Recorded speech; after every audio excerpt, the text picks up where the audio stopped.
Mi nombre es Raúl Hernández Mazariegos, soy catedrático de Química de la Facultad de Ciencias Médicas y de la Escuela de Formación de Profesores de Nivel Medio, EPEM, de la Universidad de San Carlos de Guatemala. Para mí va a ser un gran gusto impartirles la clase sobre coloides. Iniciamos.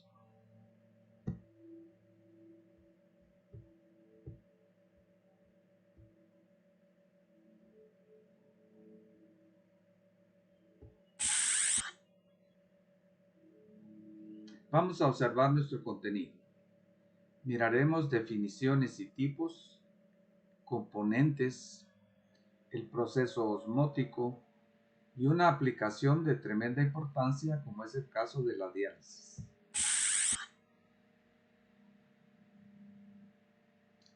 Los coloides son mezclas intermedias entre las soluciones y las suspensiones.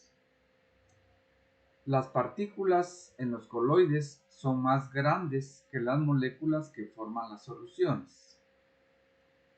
Para clasificar una sustancia como coloidal, las dimensiones de las partículas del soluto están comprendidas entre 10 y 100 nanómetros.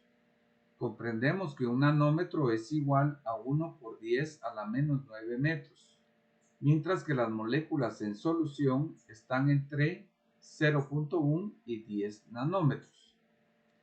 Para iniciar la presentación observamos acá 12 recipientes, hay un poco de oscuridad y se observa que se está pasando un haz de luz a través de ambos recipientes. Observamos acá lo que se conoce como efecto Tyndall, que observaremos es una de las situaciones físicas que nos permite encontrar o diferenciar un sistema coloidal de una solución. Aquí, en este caso, cada partícula coloidal que por su tamaño, que estamos definiendo que tiene un tamaño mayor que las partículas en solución, dispersa la luz en todas direcciones. Por eso se puede observar este haz de luz pasando a través de los dos recipientes. Esta es una característica muy importante, una situación física que nos va a permitir distinguir un sistema coloidal.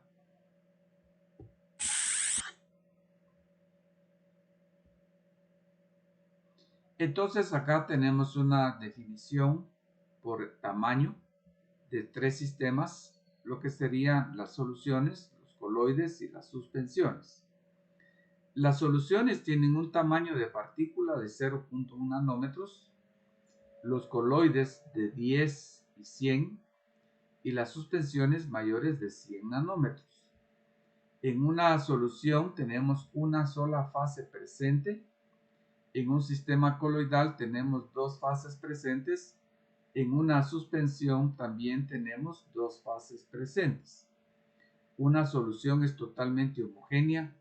Diremos que en el sistema coloidal está en el límite. Una suspensión es heterogénea. Una solución no se separa al reposar.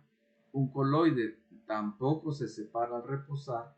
Una suspensión sí se separa al reposar. La solución es totalmente transparente. El coloide es intermedio y la suspensión no es transparente.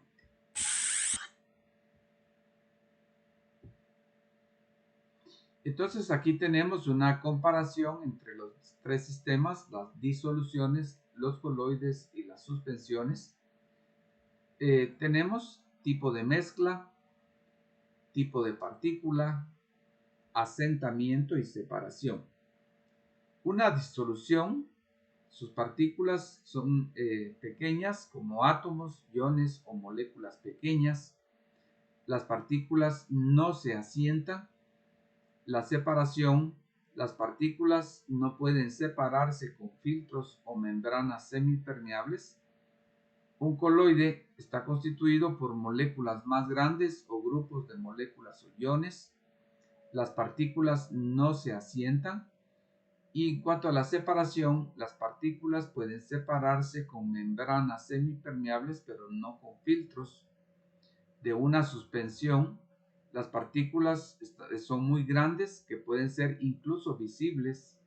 Las partículas se asientan rápidamente y en cuanto a la separación, las partículas pueden separarse con filtros y membranas.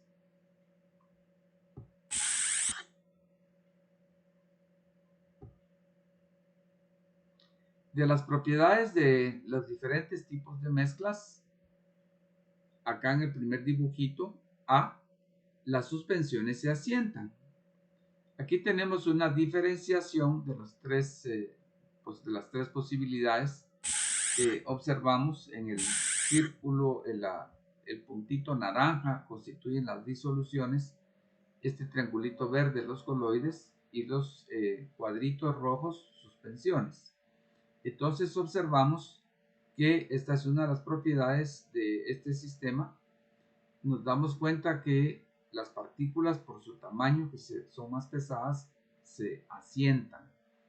En B, las suspensiones se separan con un filtro.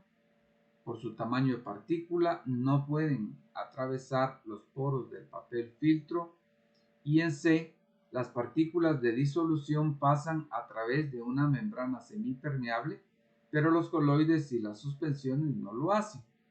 Este principio va a ser tremendamente importante en lo que conoceremos como hemodiálisis. Observamos que tenemos las partículas grandes van a ser retenidas y las partículas pequeñas logran pasar a través de la membrana. Es posible utilizar un filtro para separar partículas en suspensión de una solución, pero para separar los coloides de una disolución es necesario una membrana semipermeable.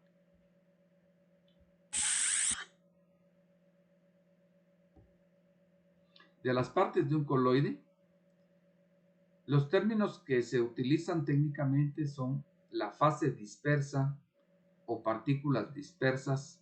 Esta fase corresponde al soluto en las soluciones y está constituida por moléculas sencillas o moléculas gigantes como el almidón. La fase de la dispersión o medio dispersante es la sustancia en la cual las partículas coloidales están distribuidas. Esta fase corresponde al solvente en las soluciones.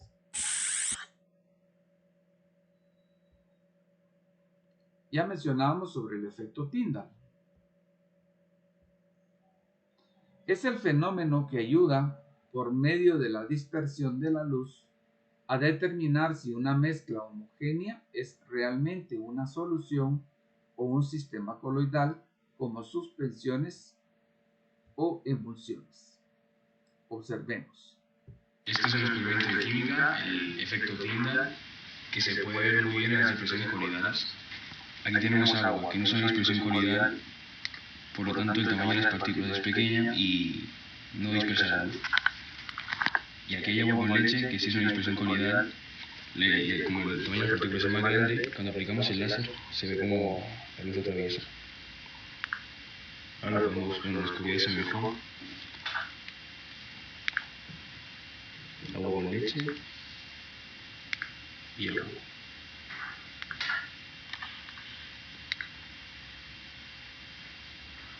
Esto se puede observar más claramente en la oscuridad.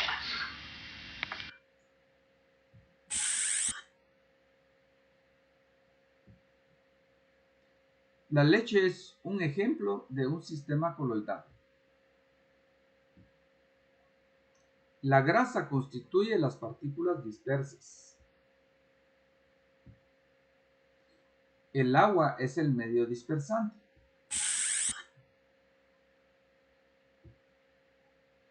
Observamos lo que se conoce como movimiento browniano en la leche, que es un movimiento de las partículas, en este caso de grasa, visibles acá con un lente de aumento, un microscopio.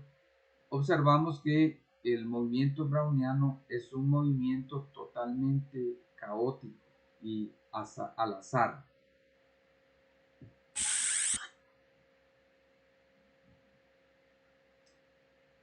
Vamos a tener diversos tipos de coloides según el estado físico del medio dispersante y la sustancia dispersa.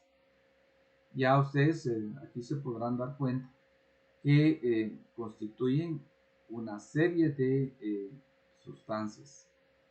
Tenemos los soles y los geles. El medio dispersante es líquido, la sustancia dispersa es un sólido, ejemplo la pintura y la gelatina.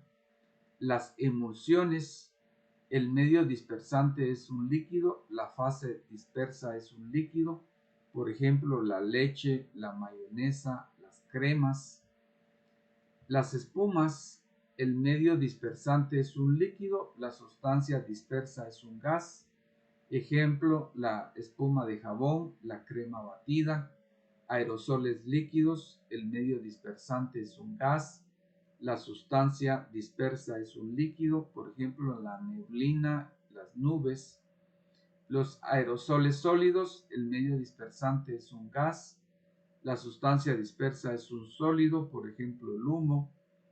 Las espumas sólidas, el medio dispersante es un sólido, la sustancia dispersa es un gas, por ejemplo el caucho. Las emulsiones sólidas, el medio dispersante es un sólido, la fase dispersa es un líquido, ejemplo el queso y la mantequilla. El sol sólido, el medio dispersante es un sólido, la sustancia dispersa es un sólido, ejemplo algunas aleaciones. Dentro de todos estos sistemas encontraremos algunos que tienen una gran importancia desde el punto de vista médico. Por ejemplo, el caso de las cremas.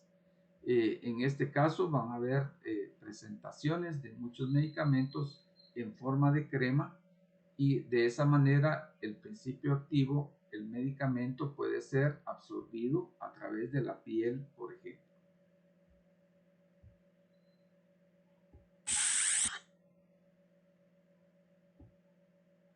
De los tipos de coloides por su afinidad. Liofóbicos o liófobos.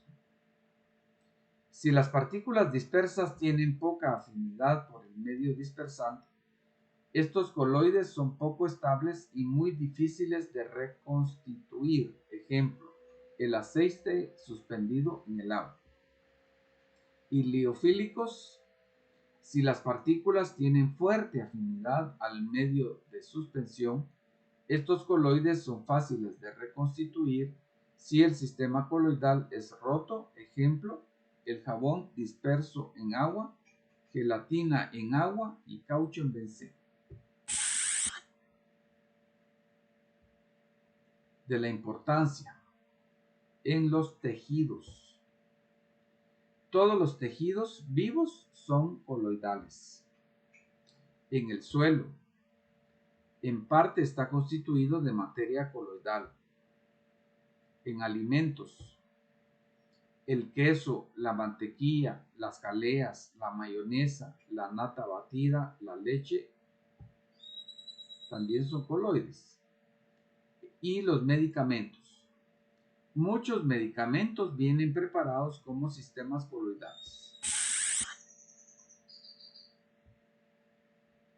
Utilidad y aplicaciones en medicina. Ciertos agentes medicinales que tienen un sabor desagradable se han hecho más aceptables por vía oral cuando se formulan como emulsiones. Por lo tanto, el aceite mineral, que es un laxante, ¿a cuántos de nosotros cuando éramos niños, las abuelitas, las madres nos dieron un laxante para cuando teníamos alguna situación, algún problema estomacal? Nos podemos recordar que es bastante desagradable el sabor del aceite. El ácido valproico, un anticonvulsionante, las vitaminas liposolubles, aceites vegetales y las preparaciones para alimentación entérica se formulan a menudo en forma de una emulsión para mejorar su sabor. La utilidad de las emulsiones depende de su habilidad para penetrar en la piel. También nos recordamos el hecho de que tomábamos algunos jarabes que tenían algún sabor supuestamente de cereza, de fresa, pero a pesar de tener ese aditamento, ese agregado químico para darle un sabor y que fuese más agradable, siempre se sentía el sabor no muy natural. Ahora imaginemos que no hubiera tenido esas sustancias, el medicamento realmente se hubiese hecho muy difícil de poder aceptarlo uno, y no digamos el caso de los niños que son tan sensibles a estas situaciones. Entonces, todos esos agregados a los medicamentos son tremendamente importantes para su uso, especialmente en los niños.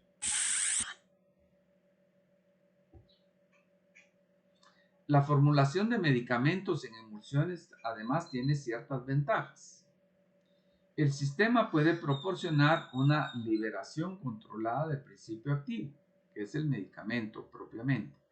Protege el principio activo frente a la hidrólisis y la oxidación, o sea, la degradación del medicamento, y que ya por esta hidrólisis, por esta descomposición, ya no pudiera tener efecto. Y permite, como lo mencionábamos, enmascarar características de sabor y olor desagradables del principio activo.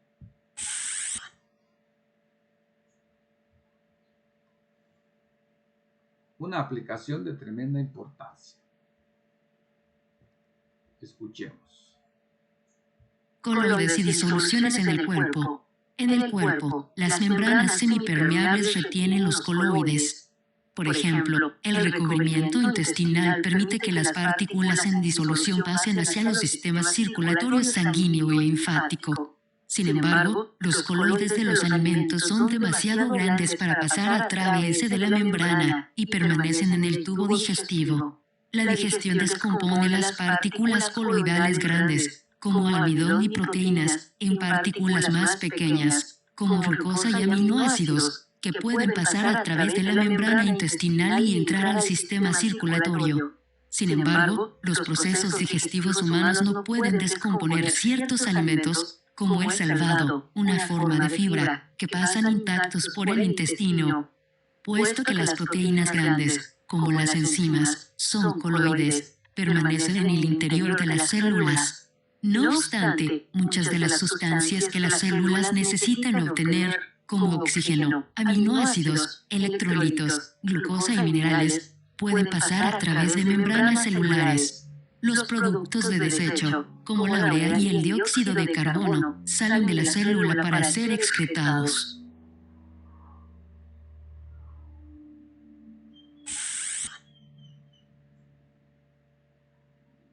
Sobre el movimiento de agua y solutos. Vamos a tener lo que se conoce como flujo global. Este es el movimiento general en grupo de las moléculas de agua y solutos disueltos, como por ejemplo cuando el agua fluye en respuesta a la gravedad o a la presión, la circulación de la sangre a través del cuerpo humano. Luego tenemos el proceso de difusión, que implica el movimiento al azar de moléculas individuales o de iones y resulta en el movimiento neto a favor de un gradiente de concentración. Hay dos mecanismos involucrados en el movimiento de agua y de los solutos, es decir, el flujo global y la difusión. En los sistemas vivos, el flujo global mueve agua y solutos de una parte de un organismo multicelular a otra, mientras que la difusión mueve moléculas e iones hacia adentro, hacia afuera y a través de la célula. Un caso particular de difusión, el del agua a través de una membrana que separa soluciones de diferente concentración, se conoce como ósmosis.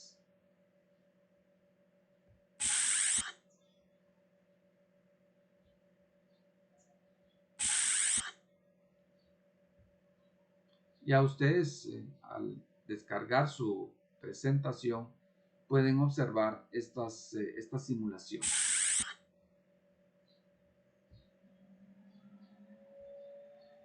La ósmosis es entonces la difusión de agua a través de una membrana selectivamente permeable o semipermeable. Del griego osmos, es una membrana que permite el paso libre de agua, pero evita o retarda el paso de un soluto. Impulso arremetida. El movimiento neto de agua ocurre desde el lado que contiene una menor concentración de soluto al lado que contiene una concentración más alta.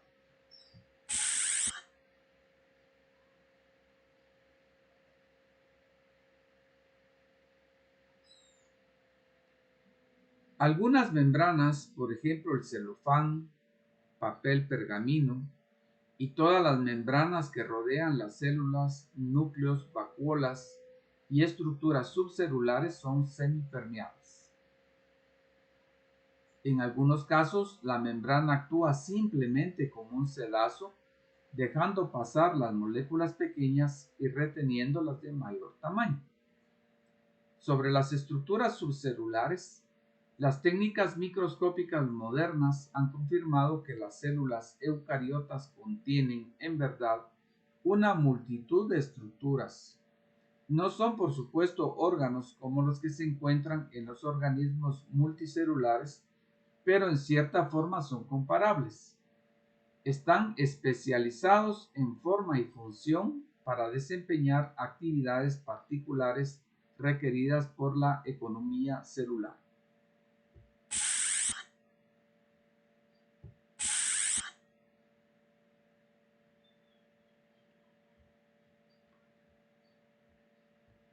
Aquí observamos el proceso osmótico. This membrane separates pure water on the left from a solution of sucrose and water Del on the lado right. izquierdo tenemos The unas membrane is moléculas de agua, semi-permeable. Water can mientras cross que it, but del lado sucrose is too large derecho for the tenemos membrane's moléculas pores. de azúcar común. Water molecules will move from a solution with a lower concentration of solids to one with a higher concentration of solids. A solution with fewer solids has more water molecules that are free to move about and follow their concentration gradient across a membrane. Thus, there will be net movement of water across this membrane from left to right. This diffusion of water across a membrane is called osmosis. Entonces, Osmosis is of great importance in the water balance of all cells.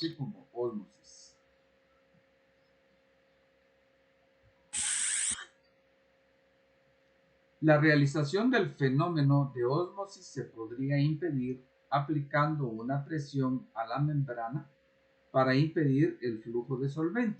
A esta presión se le llama osmótica.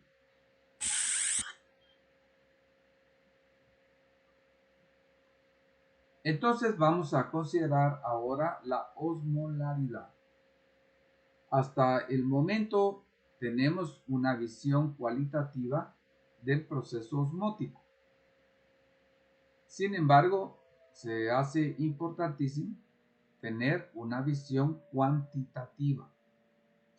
Y realmente esto va a ir en función de una comparación entre la actividad osmótica que presenta una solución respecto a la actividad osmótica celular. Y observando los valores, comparándolos, vamos a tener una idea de qué es lo que va a suceder a través de la membrana celular, que en esencia va a implicar la entrada de agua, la salida de agua, o podría ser que eventualmente no sucediera nada.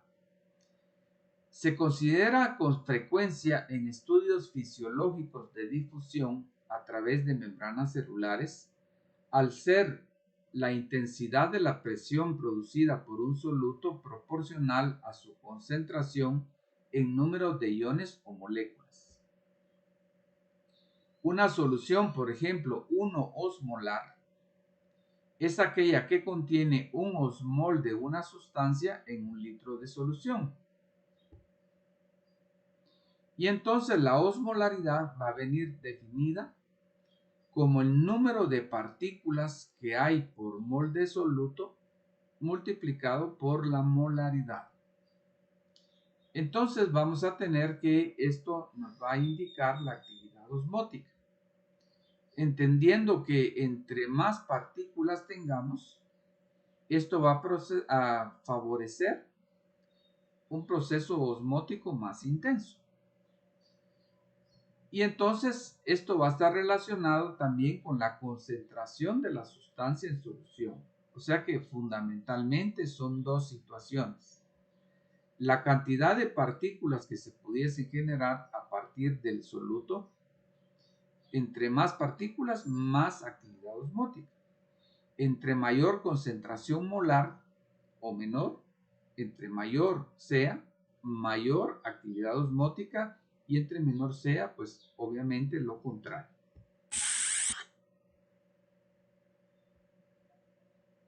Por ejemplo, ¿cuál es la osmolaridad de una solución de cloruro de sodio 0.25 molar?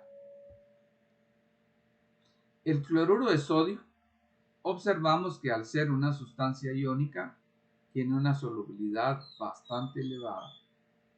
Entonces, obviamente, haciendo esto por debajo de los límites del valor concreto de solubilidad de cloruro de sodio, el cloruro de sodio se puede ionizar completamente formando dos iones. Esto lo comprendemos en el sentido de que pues utilicemos una cantidad razonable de sodio, de cloruro de sodio, que esté por debajo del límite de su solubilidad. Porque obviamente si queremos disolver, qué sé yo, un tonel de cloruro de sodio en una taza de agua, a veces es una cosa absurda, no se puede. Tiene que ser cierta cantidad de cloruro de sodio que pues estemos seguros que se va a disolver totalmente, y ya pues también sabemos que el cloruro de sodio es bastante soluble. Entonces, en el caso de que estemos por debajo del límite de su solubilidad, el cloruro de sodio se va a ionizar completamente formando dos iones. El proceso de ionización lo podemos describir por medio de una ecuación. Tenemos el cloruro de sodio en agua, entonces me va a formar el ion sodio más el ion cloruro. Con esto pues entendemos que un mol de cloruro de sodio me va a formar dos partículas en solución, que será el valor que usaremos para el cálculo de la osmolaridad. Por lo tanto, la osmolaridad será igual a 0.25, que es la molaridad por 2. Aquí es importante tener en claro cómo se lleva a cabo el proceso de ionización, cuántas partículas se van a obtener. Tenemos que tener claro lo que es la nomenclatura química, qué implican las fórmulas y las situaciones que se pueden dar para poder sacar correctamente el número de partículas por mol de soluto. Al hacer esta operación me va a dar un valor de 0.5 osmolar. Supónganse ustedes que yo tengo un golpe en un pie, tuve alguna situación que me causó una inflamación del tejido del pie.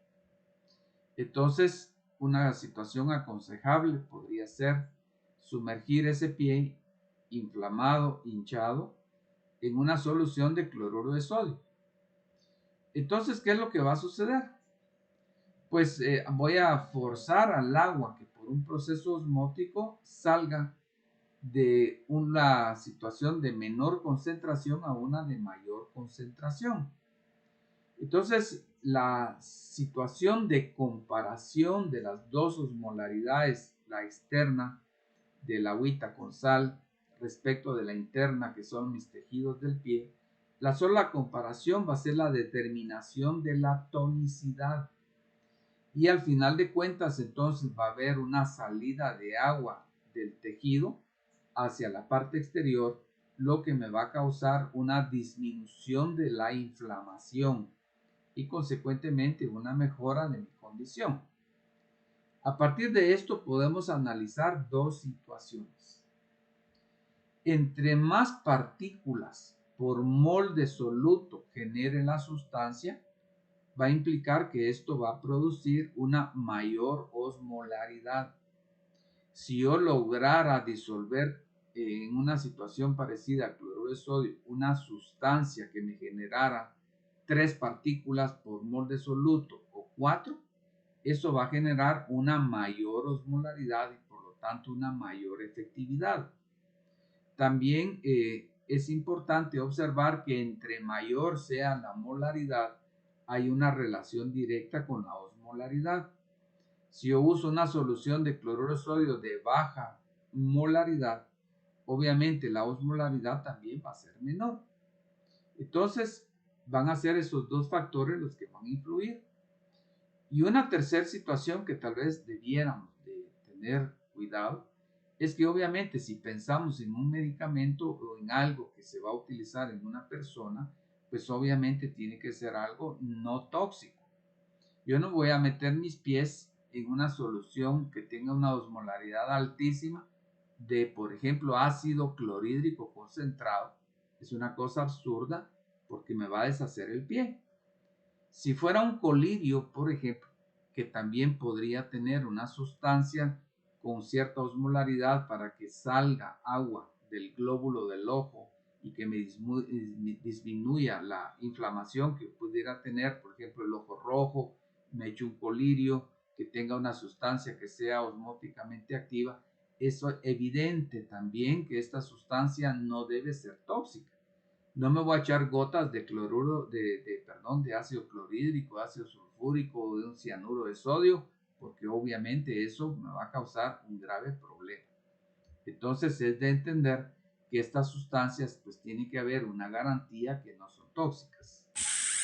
Y entonces en ese caso me daba una osmolaridad de 0.5 al hacer esa operación. En este segundo ejemplo observaremos cuál es la osmolaridad de una solución de sulfato de potasio 0.5 molar. El sulfato de potasio se ioniza ahora, lo que advertíamos, produciendo 3 iones en solución. Por lo tanto, este sulfato de potasio va a ser osmóticamente más activo. Entonces, tenemos la ionización. Comprendemos que tenemos un ion sulfato, ustedes se dan cuenta acá al ionizarse, y tenemos 2 iones de potasio. Para ustedes, por el nivel de este curso, que es relativamente bajo, es un curso general, pues va a ser difícil que ustedes pudiesen saber si la sustancia es soluble o no. En todo caso, pues fácilmente con la tecnología en la actualidad nosotros averiguamos en internet la solubilidad de las sustancias e incluso podríamos adelantarnos averiguando sobre su toxicidad y si pues eso quedaría descartado, como ya lo mencionábamos en el caso de uso de sustancias como ácido clorhídrico, ácido sulfúrico, cianuro de sodio, que es un veneno potentísimo y que sería absurdo hacer un medicamento de él. Entonces, en este caso, miramos que se ioniza produciendo 2 iones de potasio, ustedes observan acá la fórmula, y un ion sulfato. Entonces son 3 iones por mol de soluto, 3 partículas por mol de soluto. Si lo multiplicamos por la osmolaridad, esto me va a dar 1.5 osmolar. Es bastante más activa que el caso de la solución anterior. Si este sulfato de potasio fuera inocuo al organismo y yo me preparara, por ejemplo, una solución y sumerjo ahí mi piecito que está hinchado, pues obviamente esto va a favorecer una mayor salida de agua del pie y por lo tanto bajaría la inflamación bastante más rápido. Vamos a un ejemplo 3. ¿Cuál es la osmolaridad de una solución de glucosa 1 molar? Ustedes hacen el cálculo. La molécula de glucosa solo forma una partícula en solución porque no se ioniza, ya que no es un compuesto iónico, es un compuesto molecular y lo que ocurre es que todos los enlaces son covalentes. Al ser covalentes, pues no hay ninguna posibilidad de que forme iones. Y entonces la osmolaridad va a ser igual a 1 por la molaridad de la glucosa, pero solo se forma una partícula por mol de soluto. Entonces la osmolaridad va a ser de 1.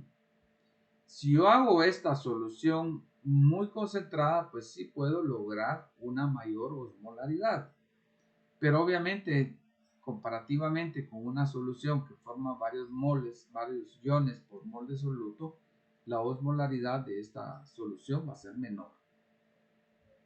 O sea, su actividad osmótica va a ser bastante menor.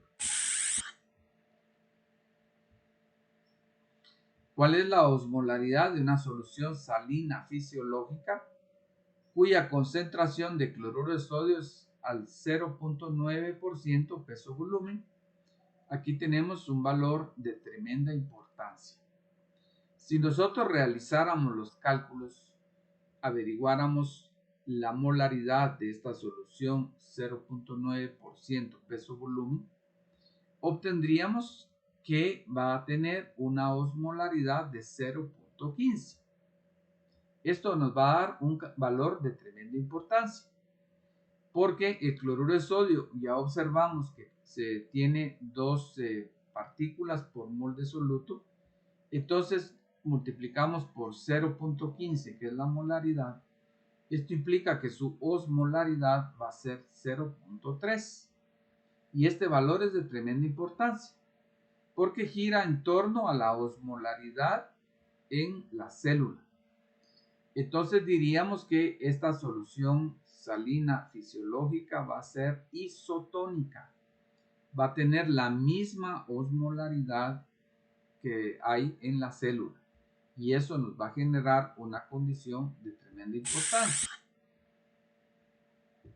Entonces, la tonicidad es la osmolaridad de la solución comparativamente con la osmolaridad del plasma.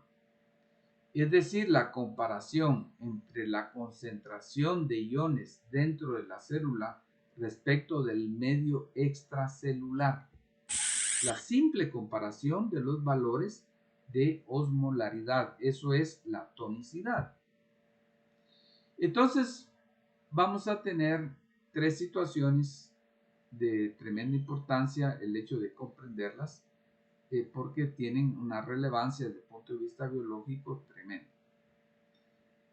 Tendremos que, si al hacer la comparación nos da que la solución fuese hipotónica, eso implica que el valor de la osmolaridad está por debajo de 0.28.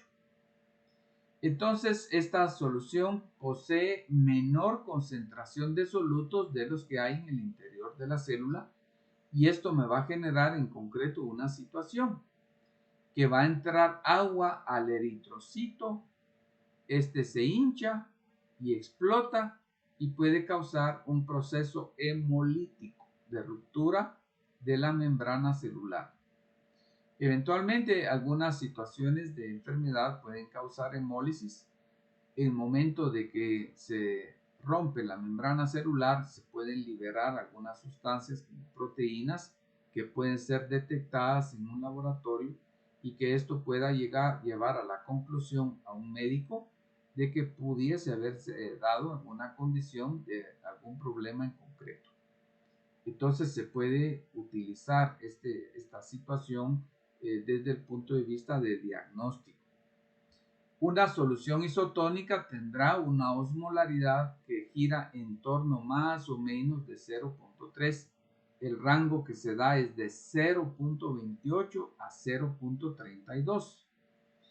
Es un rango porque nosotros no somos máquinas, tenemos valores que pueden tener cierta oscilación. Entonces, en este caso, posee la misma concentración de solutos de los que hay en el interior de la célula, y por lo tanto se conserva el volumen, no afecta la morfología de la célula.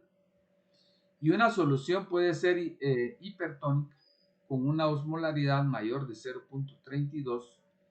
Posee mayor concentración de solutos de los que hay en el interior de la célula. Sale agua del eritrocito, se encoge y hay lo que se conoce como una crenación. Esta es una situación que nos ocurre si, por ejemplo, vamos a una playa, nos metemos al mar que tiene agua salina, agua con bastantes sales disueltas, con una osmolaridad mayor. Inmediatamente empezamos a percibir que se nos arruga la piel porque literalmente está saliendo agua de nuestro organismo.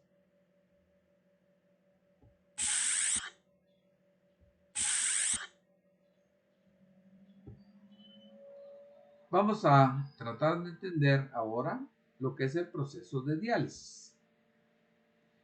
Es la separación de partículas coloidales por medio de una membrana semipermeable. Las partículas en solución pueden pasar a través de membranas semipermeables, en tanto que las partículas coloidales no logran pasar. Suponga que una suspensión de almidón coloidal y una solución de cloruro de sodio son colocadas dentro de la membrana que está dentro de un vaso de precipitados con agua. ¿Qué es lo que va a pasar? Entonces aquí observamos que tenemos nuestro recipiente con las sustancias en su interior. Las verdes van a ser sustancias más pequeñas, pues asumiríamos que son las iónicas, y las pelotitas rojas van a ser las sustancias de mayor tamaño que corresponden al sistema coloidal. Vamos a suponer que pudiesen ser almidón. Entonces las partículas pequeñas, todo dependiendo del tamaño del poro, lo normal en una situación de diálisis es que las partículas pequeñas iónicas puedan pasar a través de la membrana, mientras que las grandes van a ser retenidas.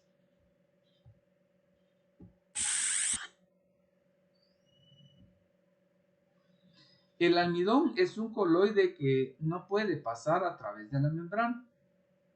La sal está en solución y sí puede atravesar la membrana. Este es un ejemplo de difusión. La sal continúa pasando a través de la membrana hasta que su concentración sea igual dentro y fuera de la misma.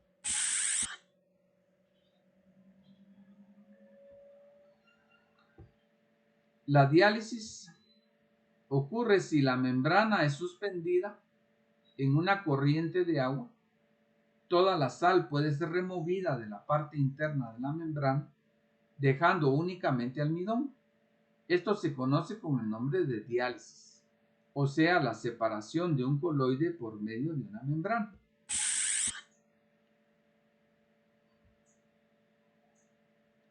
Y aquí tenemos una aplicación de tremenda importancia desde el punto de vista médico, como es el caso de la hemodiálisis. Se refiere a la remoción de productos solubles de desecho del flujo sanguíneo por medio de una membrana.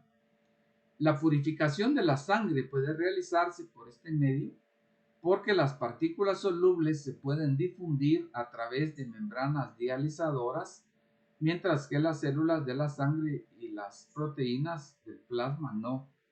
Y aquí observamos lo que se conoce como un riñón artificial para llevar a cabo este proceso, que es bastante complejo y sumamente incómodo para los pacientes, y que además se tiene que hacer frecuentemente porque pues se utiliza cuando ya el riñón o los riñones han perdido su funcionalidad.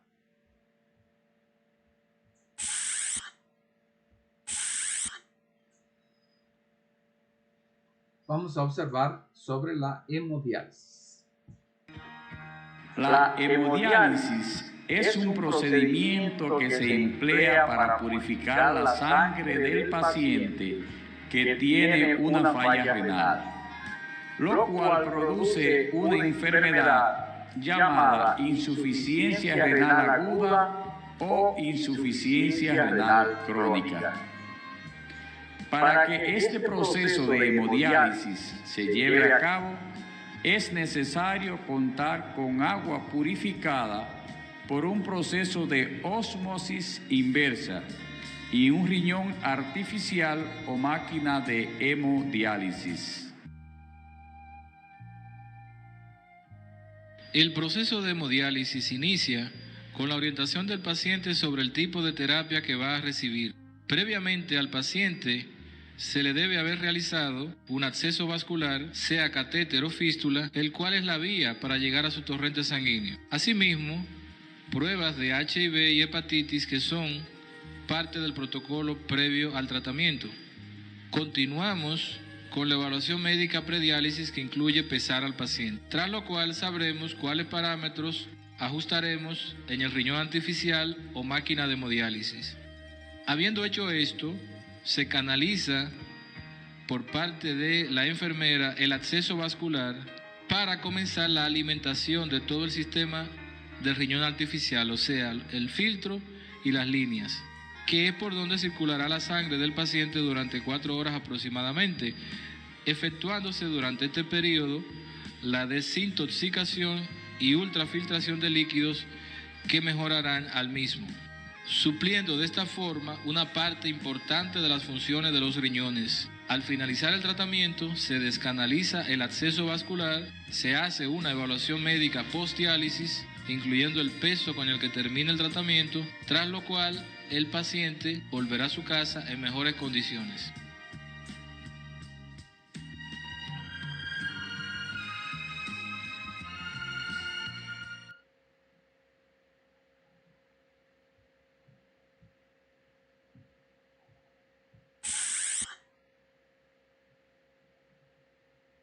Aquí vamos a ver un resumen entre los procesos de difusión, ósmosis y diálisis.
Entonces, jóvenes, llegamos a la conclusión de nuestra clase.